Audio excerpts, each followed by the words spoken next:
you don't have to worry about Woody Johnson for much longer because don't worry, you have Sweet Brick Johnson, who is now going to take over.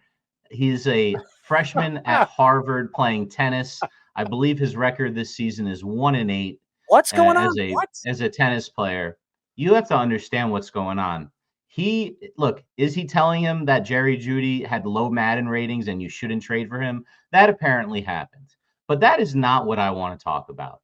I want to talk about, first off, let me give you a quote. Attitude, reflect leadership from the great Remember the Titans. And the leadership of the Jets. It's not Jeff Ulbrich. It's not Robert Saleh. It's, yes, the shampoo magnet himself and baby powered magnet, Woody Johnson. Woody Johnson, the former ambassador, who, by the way, according to this article, needs to be introduced as Ambassador Johnson to all of his subordinates from now on. Apparently, in the Jets win a couple last week, the Aaron Rodgers came to the locker room to give the game ball to Jeff Ulbrich for his first win ever as an NFL head coach. Congratulations. Except Sweet Brick Johnson, as Aaron Rodgers is about to break everyone down and give the ball out, he comes in like a freaking Ben Stiller movie, jumps in and starts screaming and giving out his own game ball to Garrett Wilson because it's his favorite player. And the entire locker room was so deflated. And Aaron Rodgers had to go, and here's your ball, coach. This is happening. We have them in the locker room post game. You have Woody Johnson, apparently, Mike White, after he played a couple of years ago with broken ribs.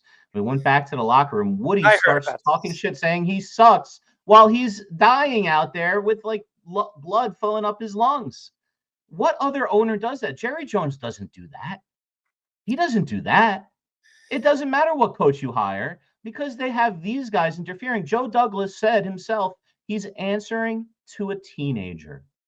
What he was so handcuffed. And everyone you hire, Errol, it doesn't matter. It doesn't matter. You've got Woody and then Brick.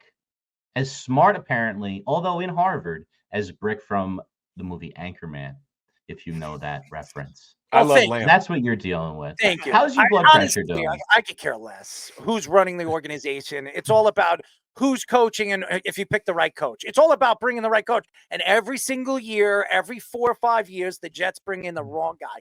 I didn't like Robert Saleh. After a year, I said, get rid of him. Todd Bowles, I didn't like. I never wanted Todd Bowles here.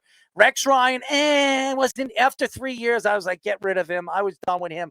I want a guy that is going to go out there. He's not going to go out there to the press and give them information. He's not going to sit there. I want to see that a guy's going to go up there and talk to the press and drop the hammer on his players in front of the press. This guy played like crap.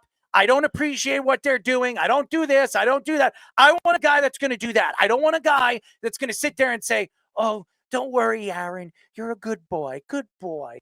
Hey, you want me to feed you some treats? But you're not going to get that. No one worth their salt Mike is Vrabel, going to go to the listen, Jets. if Mike Vrabel takes the job, which Bill Coward actually interviewed him this past weekend, and he asked him, he said, would you take the Jets job? He said, absolutely. So with the talent that the Jets have there, if you get a Mike Vrabel there, Mike Vrabel doesn't take any bull crap. As a matter of fact, if you remember when Tennessee traded A.J. Brown, me and Speedy were sitting at Miller's Ale House. I won't forget this.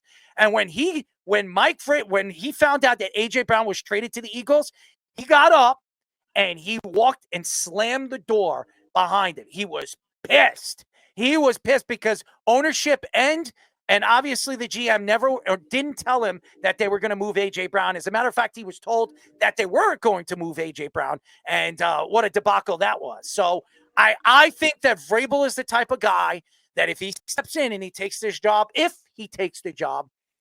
I think he's the type of guy that's going to be a no bull crap type of coach that's going to go out there and make sure that these guys are going to play the game, not go out there and be a bitch like guys, a.k.a. Sauce Gardner, who doesn't really come out there when the team is playing bad. He doesn't say anything on social media. When the team's playing good, he's got a big friggin' mouth, and he thinks he's the greatest thing since sliced bread. So quickly before we get our guest, Jamie Lee in the comment section, I can see Ben Johnson taking the Patriots job. And who do you guys see as the Jets' new GM? You know what I said. Real quick, Errol, you want Mike Singletary come in the locker room, pull down his pants, and say, who's got a bigger one than me? Why and not? start yelling at people. Why not? Bring him back. I'll take that. I'll take whoever. But I want a guy that has a strong personality. I think the biggest and the strongest personality that's still available right now is Mike Vrabel. I think that's. But how are they going to deal with Woody and the constant interference? It's worse than Tennessee. I think they need to bring in a veteran guy it's actually knows what he's doing. Thomas Dimitroff is the guy that I want the Jets to bring in.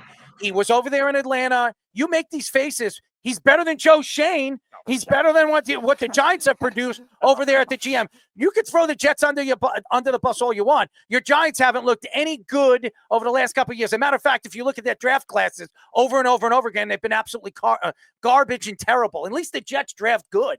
The Giants have drafted like garbage. And you fired your GM. So what? So what? He's the one that made all those draft picks. Joe Shane actually had hard knocks on his toes because he was talking to his kids and asking his kids who he should draft. Okay, please don't throw the Jets under the bus when you know very, very well the Giants are better.